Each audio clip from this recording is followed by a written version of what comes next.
Hey, everybody, Kevin here with Pursuing Pixels, and welcome back to another edition of Save It for the Cast, and you know the drill by now. This week we got the full crew in the house once again, so I'll be kicking the ball over to John, Randall, and I here in just a little bit. We got a couple separate chunks of conversation coming up here. The first one kind of mostly leaning into some Switch 2 talk, spinning off of me digging into Yoshi and the Mysterious Book. So we kind of share some thoughts about that, or I share some thoughts about that newest Yoshi game, and then Randall and I kind of talk a little bit about the Yoshi series in general, mostly spinning off of the fact that this newest version is not two-player co-op where the last couple of Yoshi games have been. So a little bit disappointing there, and then John talks a little bit about Splatoon Raiders, and then we just kind of spin off of, some Switch 2 exclusives, feeling the FOMO on John's end, this first time kind of feeling like, I kind of wish I had a Switch 2. And then in the second chunk of conversation, we kind of talk about John took a trip to Michigan with his family recently, a shorter chunk of conversation on that end, but he scooped up a copy of Xenosaga on the PS2. So we just kind of talk some different, various collecting thoughts, physical copies back in the day of having like those games where, when you bought a PS2 game and it just had that heft where like, you take it home and it's got the manual in there and it's just like, man, this feels like a little bit more substantial of a package here as opposed to like grabbing a new game on Switch that's just like an empty box with a tiny, virtually weightless cartridge in there. We talk a little bit of Final Fantasy Tactics in the end, a little Sega bass fishing. So all over the map here on the conversation side of things, and a couple separate chunks. So I'll kick it over to John, Randall, and I here in just a little bit for that. But as always, you know the drill. I got to talk about some of the stuff that I've been playing lately. I've mostly been kind of grazing on some demos per usual. We've been between John and I and the band that we play in, the Boss Fight guys. We've been trying to coordinate. I know John, myself, and then our buddy Glenn. I'm not 100% sure if our drummer Mikey has scooped up Big Walk just yet from House, but John and I kind of shared some thoughts about Untitled Goose Game, I guess, on an upcoming episode that he and I recorded a couple nights ago. But I've been just kind of itching to dig into Big Walk. We just haven't, found the time to coordinate that just yet. But I'm hoping that we'll be able to, get some co-op time in with that one, or possibly even with Randall, John, and I. Like, I'm really curious to dig into that one, being that it's like a multiplayer only game, an online only game for that matter. But as for some of the demos that I've been dipping into on Steam, I've checked out a couple of really cool demos. The first one I'll just talk about very briefly because there's really not too much to it, at least in the demo here, other than the fact that it's just awesome. But the game's called Bugscraper, all one word, so kind of like a play on Skyscraper, but you play as in the game. It's up to a 4-player multiplayer run and gun arcade action game. And then the theme here is that you're hopping in an elevator and then riding up and then trying to clear the waves. It's a very arcadey roguelike. There are some roguelite elements to it, to the best that I can tell from the demo, but it seems like you can unlock a bunch of different like weapons and characters that all have different abilities, or obviously different just bullets and projectiles and stuff, and characteristics for the different weapons. But just right away, like, the game just has so much style. I believe there was like a previous iteration of this game that was like a game jam version, and the developer has just continuously worked on it and really kind of polished things up. And it's been on my like to playlist for a really, really long time. And for whatever reason, I was scrolling through my wish list the other day and saw like, oh shoot, I didn't realize there was a demo for this game. So I fired it up, and the only downside on the demo is it just kind of cuts you short. Like, if you make it to like the end of the demo, it just kind of cuts you short in the middle of a run. But that's perfect for a demo because it had me thinking right away, like, okay, I need to snag this game. The only reason I didn't scoop it up right away is the fact that I'm like, maybe they'll end up porting this over to Switch. So I got to just do a little bit more research to see if they're planning on bringing it over to consoles or not. Before I snag it on Steam. But just a really, really cool game. It's just so juicy right away. You can like immediately tell it's a 4-player arcade game. Like, the title screen, you can see like 4 different like controller inputs on the bottom, and then you can see where you can change your character. Like, it's just a really, really slickly designed game. And then another demo that I checked out that also kind of cuts you short in the middle of a run, although it's not a true roguelike per se, but it's very arcadey. But the game's called Dino Quake. And it's like a very adorable, first and foremost, pixel art, single screen arcade game, and Bugscraper being single screen as well. I didn't fully finish the thought on that, but like with the Skyscraper theme, you just hop in the elevator and you're just riding up, level after level after level, and just trying to, clear as far as you can. And then with Dino Quake, you start on like you have an initial first stage, and then every time you beat a level, or maybe it's not every time you beat a level, but there's like a branching path, so sort of like a roguelike progression in the sense that you can pick between a bunch of different biomes, and it'll kind of give you a hint on what might be coming next. But at the end of the day, you are just playing like single screen arcade levels, and at least in the demo, it doesn't seem like it's procedurally generated. It seems like if you pick, this specific set of levels or this world or whatever, it's going to play out in the same, general fashion. It might kind of shift up, the patterns of the enemies or where they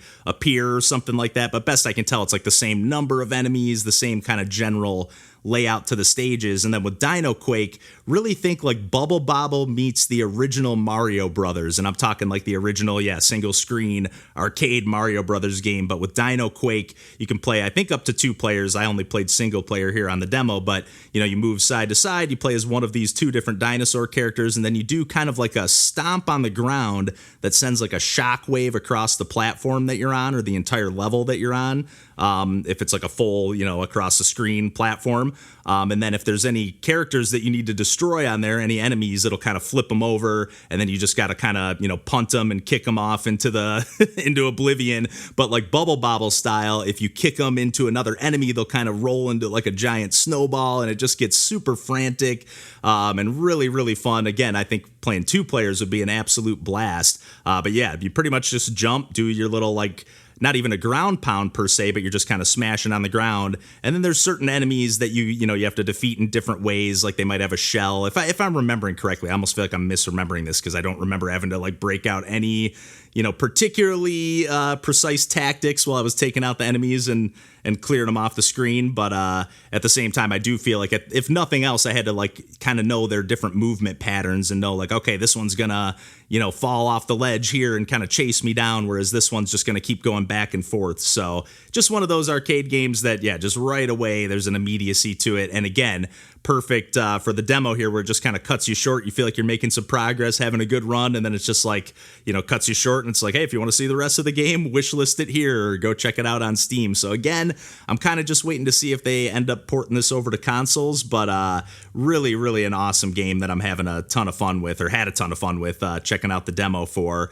And then over to the Switch, or the Switch 2, I should say, I checked out the demo for Moonlighter 2, and I think I talked about the original Moonlighter on the podcast and probably gushed about it, or at least was, pretty positive about it, if not a full-blown gush fest. But I really, really got hooked on that original game, and I loved the pixel art, and just like, I know I talked about like the goopiness of it and everything like that. And with Moonlighter 2, they kind of veered away from the pixels, and they're kind of going into like a super slick, I was going to say low poly, but it's not a low poly 3D isometric view, but it's just like a really stylized, super slick, highly detailed. But something about the reason I was going to say low poly is it just has like, to me, that like 3D style just has like a little bit more of a generic quality to it. It still looks great.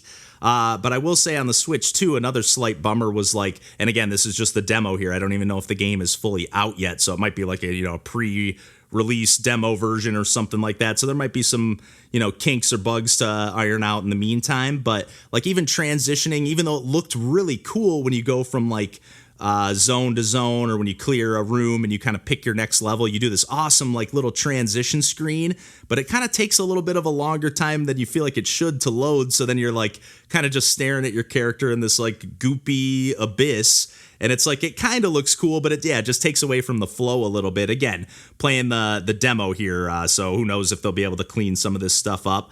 But it just seemed like, I played the demo and was right away like, yeah, this is cool, but I don't know if they're doing enough different here. It's the same thing with Wizard of Legend that I talked about not too long ago. I know when DJ was in town, he and I went back to that original Wizard of Legend, and they came out with Wizard of Legend 2, and it's kind of same thing. It's got this like 3D clean art style that DJ preferred over the pixel art of the original, and the pixel art isn't quite as impressive on Wizard of Legend as it is in Moonlighter, but still I just tend to lean towards, that's just a preference thing, I guess. But it just tends to look a little bit more generic, and for whatever reason, I find myself having a harder time getting sucked into like the game world in something like Moonlighter 2, having played the demo, or even with Wizard of Legend 2, having not played it. But I'm not as, like, unless it goes on sale for super cheap, and kind of same thing with Moonlighter 2 here, I'm not like itching to get more of that experience, where there have been other sequels like Rogue Legacy 2 or something like that, where it is kind of doing more of the same, and it is just, you know, souping up the visual style and taking it in a different direction, but they're also like kind of making that original game, you know, more or less obsolete by like adding all these new features and new mechanics, and just saying, hey, what if we, you know, just had a bunch more ideas that we wish we had in the first game. And I kind of feel like that might be the case with Moonlighter 2 as well. But that being said, that, you know, the fact that I'm not as into the art style, it's just keeping me a little bit at bay with some of these sequels. And also, there's just so many games to play. I don't feel as compelled to be like, oh, I got to see what the developers of Moonlighter, you know, wanted to do the first time around, or what they want to add to the mix. I'd more, you know, obviously this is more difficult for them to do, but I'd more, you know, like to see the developers start something from scratch and have a full original idea. Obviously, it's much easier to start when you have a foundation and say, hey, I wish we did a few things differently the first time around, and, you know, go from there. But yeah, but at the risk of just kind of rambling on and on about sequels here, I'll kind of leave that there. But Moonlighter 2, again, not to totally disparage that demo, but it just was like, left me feeling a little bit underwhelmed. And then another demo I just checked out real quick was a game that was actually originally on the Wii. It's called Art of Balance. It was like a downloadable WiiWare game, and I saw that there was a demo for it on the Switch, and I was like, oh, you know what? I bet you they have like the motion, you know, gyro, you know, faux Wii remote controls built into the game here, and actually by default it's not. So right away I was like, oh really, they just have this like ported, and it's just like, you know, using the joystick to move a cursor on the screen. Like, it almost like makes the game a little bit too easy, because essentially the game is like, you got this platform that's just balancing, and you got to pick up these different shape. They're not tetrominoes per se, but, you know, you might have like an X shape, or you know, an L shape, or all these different, you know, maybe just a regular rectangle or a half circle, and you have to stack all the different pieces in, you know, whatever way that you see fit, but just to make sure that they don't tip off into like the water that they're balancing above.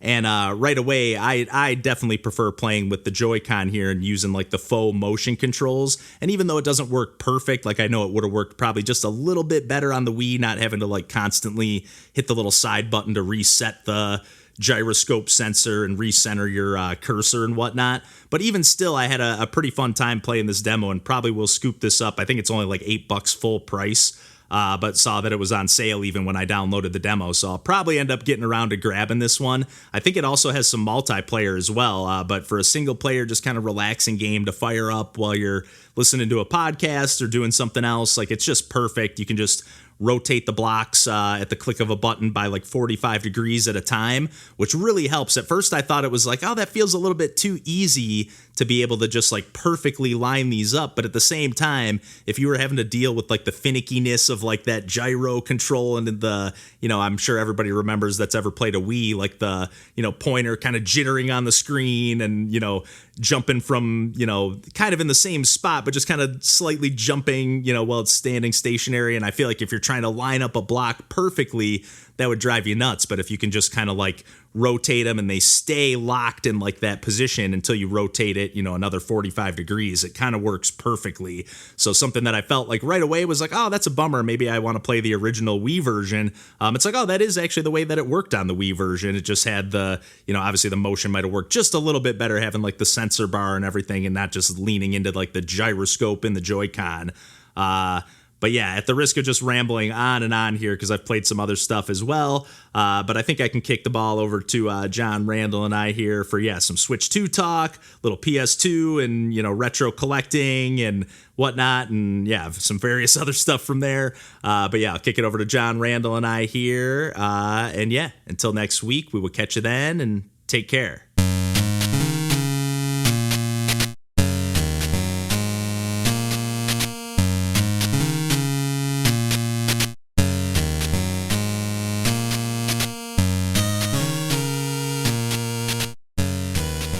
almost pulled a little audible here because I actually fired up. I'll save it for another time, but I did fire up right before we hopped on for like an hour, probably like 45 minutes. I played a little bit of that Yoshi and the Mysterious Book. And I'm happy to report another game that I'm happy to own the Switch 2 for. Oh, good. I'm not going to say it's like, I'm blown away or anything like that, but it's just like it's really charming. They're leaning into like that Kirby's Epic Yarn approach where like at least so far it doesn't seem like you can like take damage or anything like that. I mean, it is good feel, right? Am I right? Good feel again. Yeah, so that gives it's really nice, but the last couple games were kind of hard, like Woolly World and Crafted World. Like I wouldn't say hard, but like you can easily like fall off and like take like dumb deaths and have to start over from the checkpoint like over and over again. Yeah, those are games that like Fiona and I are trying to play, and I'm like, I'm sorry that these are basically some of your first games because this is not these levels we're getting into, especially in a 2-player context where there's some scrolling of screen and whatever else, and a lot of those games aren't friendly about like the bumping into one another. Like they're very much like, you can eat one another and spit each other out right into the lava. Like my nephew, like him and I were trying to play Crafted World, and he's just like spitting me out left and right and just like, this is hilarious, and I'm like, we gotta beat the fucking level. Also, just as crucially, when you eat your Yoshi friend, they lose all their eggs, so that is also I didn't even realize that. I didn't even realize the things that. you need to get in the level potentially. Yeah. Just like, no, we need to make progress. Yeah, don't you understand? But yeah, this one's really fun, and they actually, one thing that like right away as soon as they did it, like the first time I got an egg, it was like tilt the right stick to throw an egg. So you literally just flick the stick in the direction you want to throw it, the right stick, and then it just launches it in that direction. It Makes sense. So satisfying. Like right away I was like, oh yeah, baby. Can you not jump throw? You still can, because you can still use like the shoulder button and either do like the patient or the hasty mode, just like it normally used to work in the old games. Yep. But you can, like, if you want to pinpoint it exactly where you want it, you can just like, and I shouldn't say flick it, because you can like hold it down, aim it where you want it, and then release it, and that'll launch the egg. Oh, that's nice. But it's really satisfying, and I was a little bit concerned about that like kind of like stop motion quality of the visuals, like because in the trailers it just didn't look that good. And it's not like mind blowing or anything, but it looks much smoother in like in action when you're the one like playing it and like in control of Yoshi and the characters around it and stuff like that. Nice. It looks much better than I thought it would, or than I was like maybe worried that it might. Yeah, happy to report. I'll talk about that game at some point for sure. But I played like a decent chunk of the first chapter, and yeah, just fun. A little different.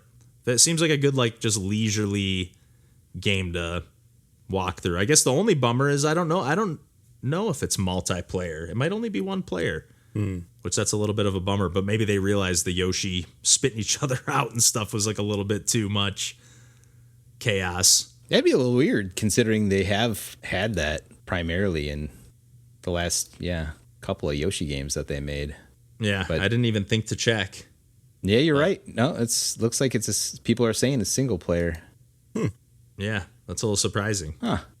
But yeah, it's cool. I like the presentation. I'm excited to play more. The presentation isn't like blowing me away either. I'm like, there's stuff that definitely looks like, okay, that's more than a Switch could do, but it's not. It's definitely a game that feels like it probably started life as a Switch game, and then they were like, let's beef it up and make it a Switch 2 exclusive, and kind of like DK Bonanza. Like I feel like that started life as a Switch game, and then they souped it up probably a little bit, but not with the foundation of it, starting from being a Switch 2 game. Definitely cool stuff. And now I want to verify that because I feel like I'm getting conflicting information here about the multiplayer. I'll look at the case when we take a quick break and see what it says on the back. Yeah. It might have one of those like tacked on 2-player modes. There's like kind of like a magnifying glass that you can break out. Although I don't think you can do it in the level. I think you can just do it on like when you're picking the levels to like examine the page. But I wonder if there's something where like the second player can hold a Joy-Con and point it at the screen and highlight things with their magnifying glass. Like What's I the can Nintendo totally see page that say? That usually... Number of players, single system 1. No, I think it is. No? I think it might just be solo. I did feel the first not like regret, but like the first thing it was like, I kind of wish I had a Switch 2, which was Splatoon Raiders. Yeah, that just released too, didn't it? Yup. Yeah. I was checking it out. It looks, and it's another one too that they're kind of leaning into like, hey, it's a Switch 2 exclusive, but I think that one's only like $50 or something, you know? Nice. Is there still single player content for it? I think it's specifically a single player game, isn't it? Yeah. Yeah, it's just a single player campaign. Oh, that's very interesting. Yep. Like this was the thing that I wanted them to do, where it's like, hey, you have a really good game. Don't lock it behind DLC for like just make it a standalone game. And they took my advice just a little too late. I gotta look into it a little bit more and see if it speaks my language, but it'd definitely be one I'd grab like used down the road probably. I don't know if it would, because I think there's a lot of crafting in it. Oh yeah, no. So thanks. it's like a lot. It's definitely a John game, like of like customizing weapons and stuff like that. And I was like, and it looked like they were kind of leaning into the whole salmon run kind of thing a little bit. For like the gameplay from the little snippets I saw. Yeah, this actually looks pretty sweet. I really like that idea. Yeah. It was not on my radar because I just assumed like, oh, just another mainly multiplayer focused Splatoon, maybe I'll grab it down the line sort of thing. But nope, I did not pay any attention, and that's what happens. Look at that. Am I right about that price tag? $50? Yes. Okay. That's relatively fair. Yeah. Oh yeah. I know. I didn't know we had a family get together the other weekend or just last weekend, and my cousin was like, "What do you think? Should I get a Switch 2?" And I was like, You don't really even play your Switch that much, so but he's just thinking like, I know that price increase is coming. Yeah. So should I get it now or should I? I just told him, I was like, if you feel like you're gonna get one eventually, but I was like, if you don't feel like you're gonna get one in the next like year or two, I was like, you probably wait for like a Black Friday deal down the road or something, or some kind of bundle, or if you don't need to have it right now, I can't like wholeheartedly say you gotta have it, Yeah, I still got like a backlog of Switch games, and I'm like I can't justify massive. Like seriously, yeah. So many, like Final Fantasy Tactics. I bought that. Still haven't even opened that sucker. I'm like, I really want to play that. There's all kinds of stuff like that. I almost bought that because I was at Target one day and they had the physical copies on Switch like clearanced out for like $20 or $25 or something, and I was like, oh man, that's like half off. Yeah. But then I did some reading, and I guess like the Steam version and like all the other, or at least I was gonna say all the other versions, but at least the Steam version, they actually like added in like mouse controls and stuff. And there's only a physical version on Switch, but you can get like a Switch 2 upgrade. So I was like, oh, nice. I bet you they added the mouse controls on that version, and they did not. So I'm like, fuck that, man. Come on. Like that does seem like it would make that tactics gameplay a little bit more snappy, because that was my biggest gripe when I played the PS1 version, was like, do I really have like one tile at a time, and then pick the direction I want to face, and then pick the item I want to use, and then pick the direction I want to use the item in. It's like, oh my God. I just spent more time picking the direction I want to face than I wanted to spend like playing the whole game. Like, I don't know. I'm obviously exaggerating. When we talk about like flow states in games, so much of like when I encounter that is navigating menus. Like, I think I can get into a flow state like in like Monster Hunter, navigating like equipment menu. I can't say I don't know what you mean though. Because I've definitely had like games where like I know like I'll do this and then pause, down, up, B, and like to pick this menu, to pick this thing in the item, and then boom, boom, boom, and then do it again real quick. Like playing Tactics Advance, and like I'm realizing how much I have everything committed to muscle memory of, is like, oh yeah, I need to like press select and hit L, and then I can bring up all of the like abilities that I'm learning on this character, and then I can cancel out of that and just move over one, and I'm like, this is dumb that I have this memorized. And then it like comes right back to you when you play it again like years later. You're like, why do I still have this exact precious little space that is available in my brain to this? Yeah. You're putting it to good use. Yeah. I'm gonna lean into that Sega bass fishing, baby. Nice. I'm very pleased about this. Figure Randall can at least chime in with some Sega thoughts. If I don't know are you familiar with the game? Like, if you played it much? No, I do not okay. have it. This is why I'm even more excited. Someone else is bringing a Sega product, a shameful, on its face Sega kitschy product to this podcast, and I Peripheral forward. Hell yeah, Yeah, heck yeah. Let's okay, get stupid. Sweet. I was thinking for sure you had this at least on the Wii. Like, I figured you probably had the Dreamcast version too. But, no, I want it. I know that my local game store has the freaking bass fishing controller for Dreamcast and the game, but I have not had the guts to go get it. And I'm sure it costs a pretty penny. Yeah, I'm sure it costs a pretty penny too for the game. And I don't think the game is too bad. I did look it up on price charting, and it was like, it's not like a cheap one, but it's somewhere in like the 30 to 50 range. But I did. We stop at a used game store, and I did pick up a PlayStation 2 game. That I'm saving for when I have free time and like a good chunk of time, which is Xenosaga Der Wilzermacht. oh, nice.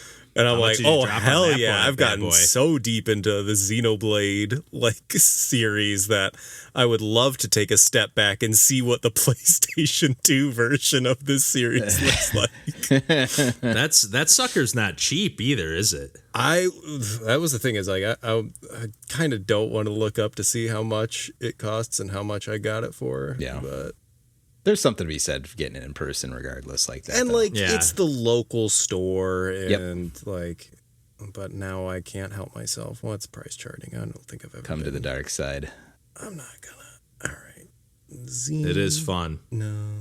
It's fun to know when you get a win. And even when you get ripped off once in a while, where you're like, oh man, I paid a little overpaid on that one a little. It's actually first Xenosaga. I've just pulled it up here, and it's not bad. 32.44 for a complete. That's not bad at all. No, I would have thought for it was a like PS2 super game pricey of a known franchise, that doesn't seem too unreasonable to me. Yeah, I picked it up for 30, so I don't. There you go. I mean, nice. When I did open it up, and I was like, "Ooh, this was owned by a smoker."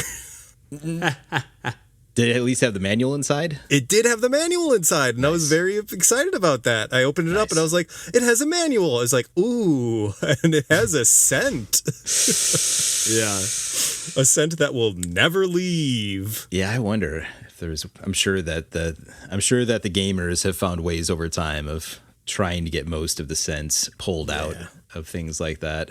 But also, I'm fine not opening it and looking at the manual. Although I have not put it away in any, with the rest of my games. Just so I was like, maybe it'll. Oh, no, I was going to say dryer sheets, but to remove smoke odor from a paper game manual safely, use active odor absorbers like baking soda or activated charcoal in a sealed container, or use dryer sheets. All right. There you go. So it should pull a lot of that stuff out of it, Hell yeah. if you're patient about it. Yeah. Why not? Yeah. Or taint the rest of that collection, yeah.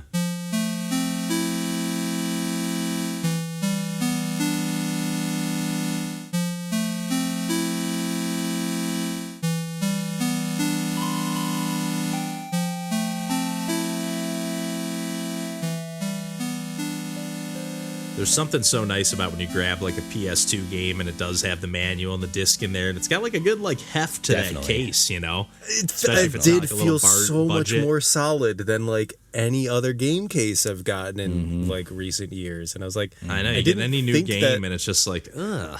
Yeah, everything new feels flimsy. Yeah. Yeah.